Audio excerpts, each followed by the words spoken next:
Hello viewers, আসসালামু আলাইকুম। আমি আছি বগুড়ায় মহাস্থানগড়ে। প্রসিদ্ধ এই নগরী পূর্ণবর্ধন নামে পরিচিত ছিল। এই মহাস্থানগড় একসময় বাংলার রাজধানী ছিল। মহাস্থানগড় বাংলার অন্যতম প্রাচীন পুরাকীর্তি। প্রসিদ্ধ এই নগরীর ইতিহাসে পূর্ণবর্ধন বা পূর্ণনগর নামেও পরিচিত ছিল। শিশু খ্রিস্টাব্দের জন্মের আগে অর্থাৎ প্রায় 2500 বছর পূর্বে এখানে সভ্য জনপদ গড়ে উঠেছিল। প্রত্নতান্ত্রিক ভাবে তার প্রমাণ মিলেছে 2016 সালে এসে। কথিত আছে যে মহাস্থানগড়ের এই বৃহৎ কুণ্ডতে নাকি মৃত মানুষ ফেললে জীবিত হয়ে যেত। এই সেই কুয়া যেখানে মৃত মানুষ ফেলে নাকি জীবিত হয়ে যেত। গুগলে এবং অনেক ইতিহাসে দেখি আমরা। তো কাছ থেকে একটু দেখাও কুয়াটা কিরকম আর কুয়াটা ভিতরে কিরকম সেটা একটু দেখাও। চলুন সামনের দিকে আগানো যাক। আর এখন আমরা যে স্থান দিয়ে হাঁটছি এটা হচ্ছে রাজবাড়ির প্রাচীর। প্রাচীর বিশিষ্ট এই নগরের ভিতরে রয়েছে বিভিন্ন আমলের প্রত্নতান্ত্রিক নিদর্শন। কয়েক শতাব্দী পর্যন্ত এই স্থানে মৌর্য, গৌড়, পাল এবং সেন শাসককর্তাদের প্রদর্শিত রাজধানী ও হিন্দু সামন্ত রাজাদের রাজধানী ছিল। তৃতীয় খ্রিস্টাব্দ থেকে পঞ্চম খ্রিস্টাব্দ পর্যন্ত অসংখ্য হিন্দু রাজা ও অন্যান্য ধর্মের রাজারা রাজত্ব করেছেন এই মহাস্থানগড়ে। সেন বংশের শেষ রাজা পরশুরাম যখন এই রাজ্যের রাজা ছিলেন, পুরো রাজত্বটাই কিন্তু অসংরক্ষিত ছিল। ঠিক রাজবাড়ি কোন রকম প্রাচীরটা আছে, মানে দেখা যাচ্ছে একরকম, কিন্তু রাজবাড়িটা যে রাজবাড়িটা সেটা কিন্তু একদম নাই বললেই চলে। মাঝে মাঝে কোনো অংশ দেখা যাচ্ছে, কোনো অংশ দেখা যাচ্ছে না, প্রায় মাটির সাথে ধুলিস্বাদ হয়ে গেছে।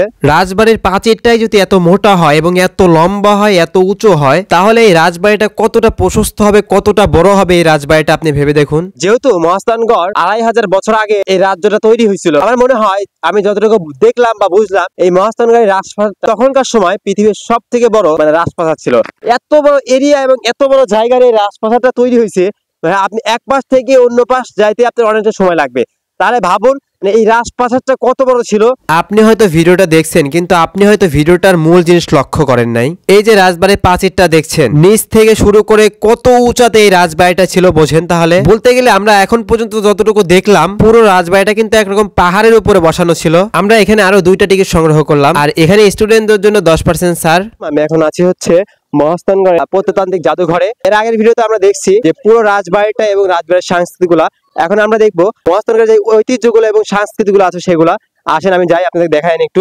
যতটা সুন্দর জাদুঘরের ক্যাম্পাসটা, তার থেকে অধিক পরিমাণে সুন্দর জাদুঘরের ভিতরের জিনিসগুলা। মহা মূল্যবান প্রত্নতান্ত্রিক জিনিস রয়েছে এই জাদুঘরের ভিতরে, যেগুলো ভিডিও করার সম্পূর্ণ নিষেধ। রাজা রানীদের মহা মূল্যবান সম্পদ, আগেকার যুগের সেই পয়সাগুলো এবং নানা রকম জিনিস দিয়ে ভরা। আপনি না আসলে বুঝতেই পারবেন না যে পৃথিবীটা এমন ছিল।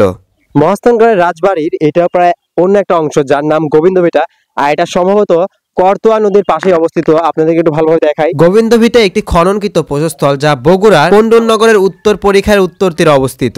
গোবিন্দভিটা শব্দের অর্থ হলো হিন্দু দেবতা তথা বিষ্ণুর আবাস, কিন্তু বিষ্ণু ধর্মের কোনো নিদর্শন এই স্থানে পাওয়া যায়নি। তবু এই প্রস্তরস্থলটি স্থায়ীভাবে গোবিন্দভিটা নামেই পরিচিতি লাভ করেছে। এই সেই করতোয়া নদী, যেই নদীতে বেহুলা তার মৃত স্বামীকে লক্ষিন্দারকে নিয়ে মানে নদী পাড়ি দিছিল। এই সেই নদী। মহাস্থানগড়ের এই কুষ্টি বাজারের উপর হিন্দু সম্প্রদায়রা পাঠাবলি এবং দুধ ঢাল এবং অনেক কিছু কিছু করে থাকে। এই সেই পাথর আপনাদেরকে একটু কাছ থেকে দেখাই। এইখানে সম্ভবত একটা লেখা আছে, মানে একটা ডিজাইন আছে। এখন কি ডিজাইন তা জানি না, আমি একটু কাছ থেকে দেখাও। ভিডিওটা কেমন হয়েছে অবশ্যই কমেন্টে জানাবেন।